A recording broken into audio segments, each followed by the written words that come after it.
hebat yang saya sayangi, ibu hebat yang saya andalkan, ibu hebat yang nantinya akan jadi agent keluarga mereka, yang hanya anak-anak itu dibekali atau anak-anak itu sudah dibiasakan dengan kebiasaan di keluarganya. Apa-apa norma nilai-nilai yang sudah diberikan orang tuanya kepada anak tersebut itu adalah kemampuan orang tuanya. Nah, beranjaknya mereka dari pendidikan keluarga ke pendidikan sekolah, ya, itu tercermin dari objeknya. Siapa itu? Murid.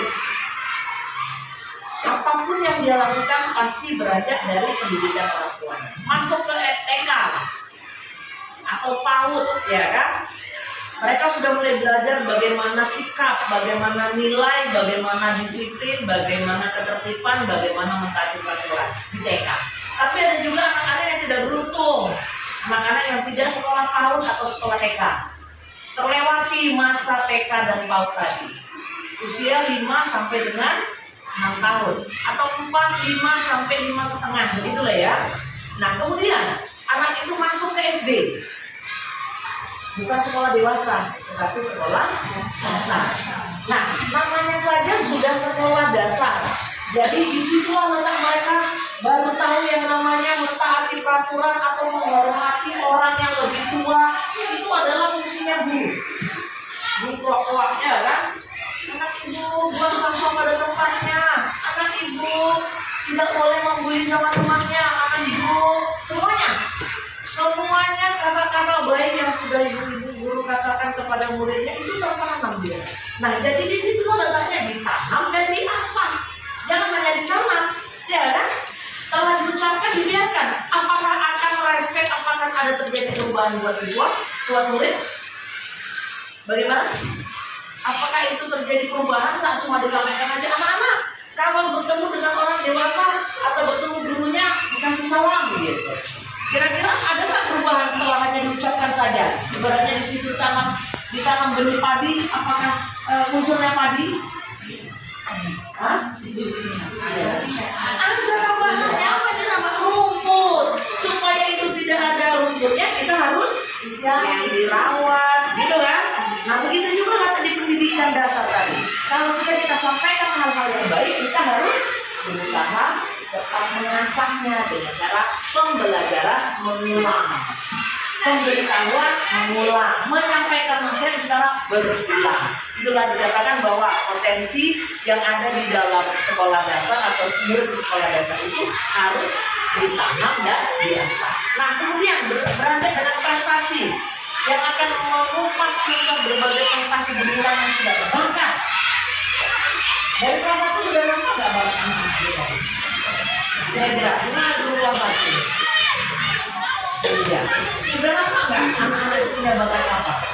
Iya. Sudah nampak yang hobinya nari, yang hobinya ribut, begitu ya? Yang hobi. Nah, kenapa?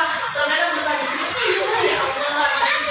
Ada bawaan. Pasti aneh ya kan? Kenapa ya? Nah, itu kan dilema. Tapi dilema itu karena bisa kita lewatkan begitu. Itulah masalahnya. Baik, selanjutnya. Prestasi gemilang yang telah diraih di sekolah dasar kami dapat diberikan merupakan generasi penerus bangsa yang cemerlang dan berkembang. Nah,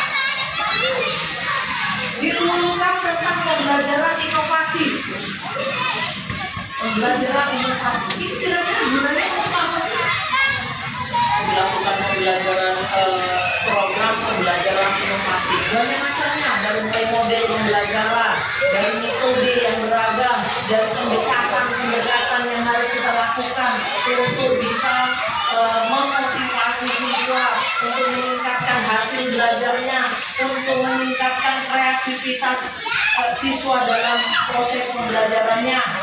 Jadi kalau saya tanya, manakah yang lebih harus kita perhatikan? Hasil belajar atau proses pembelajaran? Proses. Kenapa?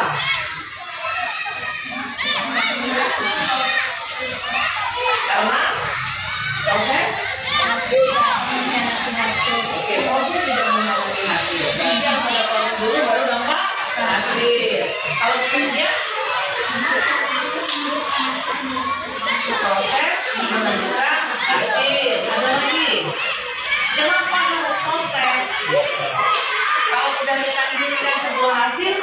selesai itu.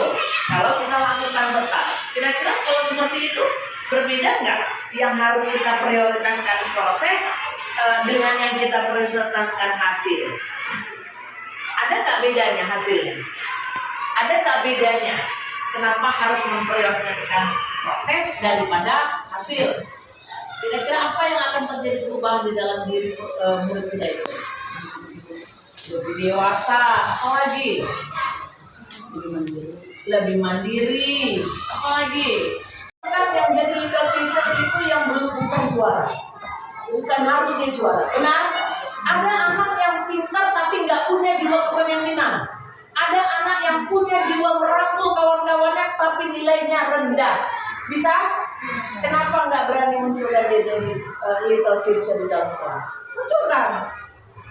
Supaya apa? Dia nggak akan berani berbuat salah. Dia akan atau bertanggung jawab kepada sama kawannya. Lihat, di antara anak-anak ada yang punya sifat seperti itu. Kawannya salah. Enggak bu, aku lihat ada selalu ingin maju, ingin menanggung jawab di kawannya. Seolah-olah dia ada berada di mana-mana saat kawannya punya masalah. Ada kan? Ada. Itu bisa jadi pimpinan. Itu bisa jadi little teacher. Baru lakukan pendekatan emosional untuk membina dia mau jadi karakter yang bagaimana. Jangan setelah dipilih dibiarkan dengan potensi dia apa adanya. Iya, saat dia sudah dipilih jadi ketua atau little teacher dalam kelas, dia harus ada pendekatan emosional dengan teman-teman. Sini, nah, kasih pengalaman tuh. Dia ada teman yang sampai tanggung jawab. Dia bu, aku itu bu. Nah, dia juga ada bantah dulu kan. Arahkan. Kamu udah jadi ketua. Iya. Arahkan dia dengan pendekatan emosional. Kemudian ada kerjasama, melalui proyek kelompok, kegiatan kolaborasi siswa, dan belajar pentingnya kerjasama saling menghargai dengan perbedaan. Perbedaan ini kalau di anak-anak biasa dengan status ekonomi atau dengan pakaian, apa yang dipakai. Mereka selalu mengkelompokkan diri, biasanya anak perempuan. Baik, itu jangan boleh, nggak boleh. Tidak ada perbedaan. Selalu menunjukkan dunia satu keluarga.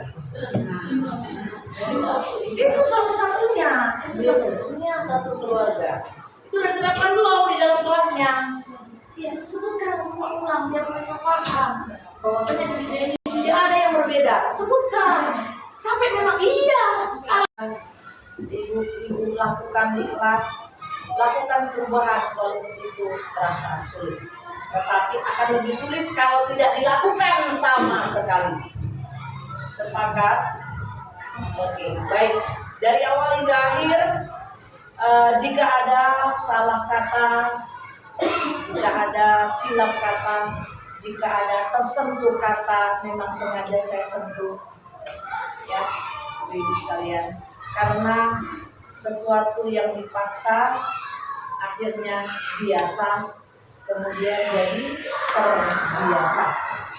Jadi kalau tidak melakukan apapun itu jauh lebih jelek karena kita manusia terlahir dengan baharu. Apa itu baharu? Berubah. Kalau itu saja saya bertanda tanya ini masih hidup atau sudah mati. Tanda kutip matinya ya. Artinya kita seorang guru ketemu dengan objek yang berbeda-beda, ketemu dengan suasana yang beda-beda, situasi yang berbeda-beda. Jadi lakukanlah bahwa kita adalah orang yang fleksibel menanggapi lingkungan belajar kita, lingkungan pekerjaan kita, dan lingkungan masyarakat kita. Demikian saja dari saya. Assalamualaikum warahmatullahi wabarakatuh.